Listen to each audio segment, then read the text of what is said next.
What is up, YouTube? This is Bradley, aka Shadow Puppet, bringing you our most recent war against Super Smashers, who brought good bases and good attacks. We had some good defenses and got lucky in the end.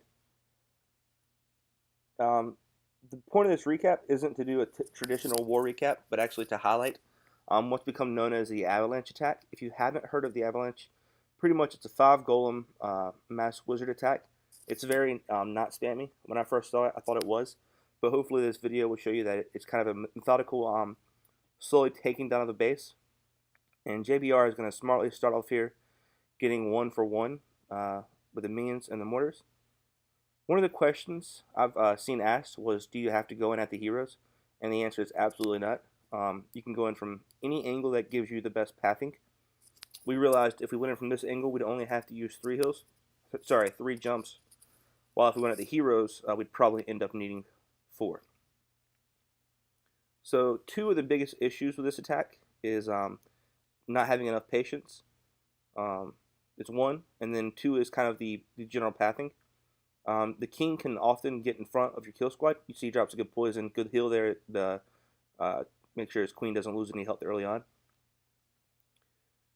So if you're not patient and you let your king, if you drop your king at the wrong time or too early, he'll run out right in front of the golems and end up soaking up damage instead of giving damage. And another issue is the queen could get behind like she kind of is right now and end up kind of walking off by herself. But if either of those happen, it's not really a game changer. So the reason I do like this attack so much at this point in the game is because it's a really good scout attack. So if you were to come into this base with hogs, you can see there's a lot of places for double giant bomb sets. The air defenses are somewhat well buried. Troll Tesla's in the corner. But what this attack will do is it will allow you on the first attack to pretty much scout the entire base. And you may run out of time. You might not get the full 3 stars that you want. See, poisons the queen, pre-poisons, just to slow her down so that his golems don't take too much heat. And I think that's a smarter use of a poison than using it for skeleton traps on this attack style. Uses that jump to redirect his golems, breaks in to make sure that his golem and king come down. And you can see that jump was just barely placed, hopefully so that the king takes it right here. So at this point, if you're a low-level attacker and you're doing this hit for the first time, you've shown one of your higher hero guys pretty much the entire base with this attack. Great. I think he used that king's ability just to make sure he took that jump. So you can see here the king is moving ahead, but it's not a big deal. We'll go ahead and fast forward this. And this attack, I'm not sure if I mentioned this already, is ideal for the dead space bases, which is those that have a large compartment in the center that creates compartments around it within the base. This second attack, we kind of felt like we were pushing a little bit. We didn't think it was ideal for this attack style, but we wanted to give it a shot. So it comes in at the heroes, poisons the heroes early. Nice funnel, a good break-in. You saw I use a test wall breaker there. And again, he's in no rush to get his wizards down. Takes the queen down. He's going to go ahead and start a golem down here. Just nice and patient, no rush, working his way through the base. Jump to the expo, which will allow him to jump over the mortar to the next expo compartment. Poisons the CC.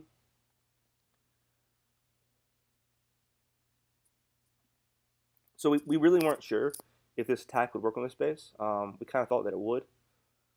But we definitely wanted to try it because you're starting to see these bases more and more frequently where you have these compartments along the bottom and then the heroes kind of on an island up top. I know he did his heroes on the side, but most frequently you see it with the heroes up top. And again, you see him hitting bombs as he's going throughout the base. You definitely can lose wizards to bombs, which is why it's important to kind of keep them spread throughout behind the golems. And see, that's a really good bomb set right there. It was a catacorner set, so I mean, if you're hitting this fresh, maybe you're not looking there, and could ruin an early hog attack.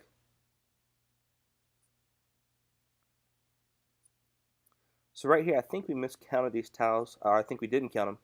I think we just eyeballed it and went in. But he's going to drop a jump right here. Let me see, 1, 2, 3, 4, 5, 6, 7. I think that is 7 tiles. I can't tell. But yeah, if it is 7, then you can jump it. I think if that jump was placed a little bit higher, everything would have taken it. But as you'll see here in a second, they end up not taking it. So again, you saw the queen wander off by herself. You saw the king get ahead and get killed. But at the end of the day, still not a big deal. You got a really good scout on the base, and ultimately a 3-star. So it's a really good attack by Fikri. Nice 3-star avalanche attack. And we will show one more attack just because it was kind of a fun one. Look for it in a second. Beast mode on full right here. So a pretty decent layout. Beast mode starts, it appears to be funneling wizards. Sorry, minions. So the queen hills from the bottom. I haven't watched this attack yet, actually, but I heard it was a good one, so I wanted to get it on the recap. So this obviously is not an avalanche attack, but queen walk. Looks like probably go Valho. So good wall breakers right here. So his queen is walking the right way. That army camp's going to seal off the queen no matter what happens here. She's definitely going to move in. Even if something goes kind of funky, she'll still be fine. So good funnel there. Working his way into the enemy queen. He'll be dropping these Valks in a minute. Watching his queen over here. She's taking a lot of heat, but I think she's fine. Good wall breakers. Imagine income the Valks in just a second. Really patient on that queen. I might would have popped her ability there, but I think at this point in the raid, she's fine no matter what. So Lava Hound in the CC, big no-no from the last recap. Just doesn't do a lot in the current meta. If you're going to have a spread base like this, you got to have something other than a Lava Hound, because the only thing a Lava Hound can do for you is soak up time on the Queen Walk. And if you're coming over here with the Valks like this, it's just not going to do anything.